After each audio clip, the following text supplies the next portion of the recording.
Bismillahirrahmanirrahim. Begitulah saudaraku seiman orang yang memahami la ilaha illallah. Semuanya digantungkan padanya.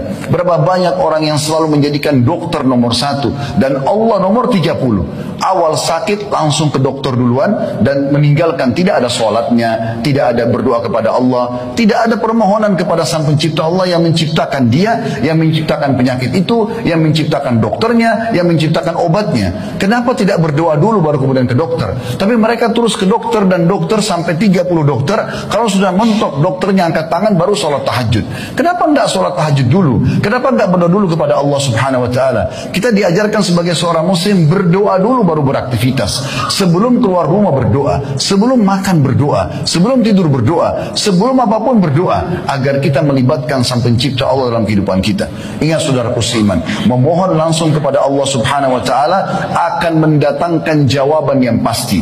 Allah katakan dalam firman-Nya, wa idza sa'alaka ibadi anni fa inni qarib ujibu da'watad da'i idza da'an falyastajibu li wal yu'minu bi la'allahum yarshudun. Allah berfirman dalam Al-Qur'an dan memerintahkan Nabi-Nya Muhammad SAW untuk menyampaikan ini. Katakan hai Muhammad kepada hamba-hambaku, kalau mereka bertanya tentang aku, katakan aku sangat dekat akan menjawab permintaan hamba-hambaku, dan mereka harusnya meminta kepada aku, beriman kepada aku agar mereka mendapatkan petunjuk. Ini yang diajarkan oleh Nabi SAW.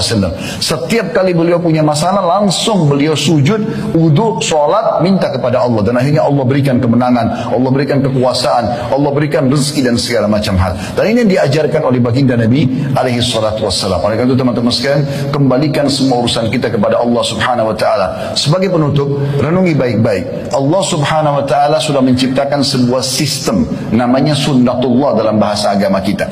Sistem ini memang akan terjadi seperti itu. Misal, kalau kita berdoa kepada Allah, ya Allah, sembuhkanlah penyakitku. Pertanyaan sederhana, apakah Allah akan lemparkan obat dari langit sana? Atau misalnya seseorang mengatakan, ya Allah mudahkan jodohku, apakah Allah akan lemparkan ke dia sosok manusia yang bisa menikah dengan dia?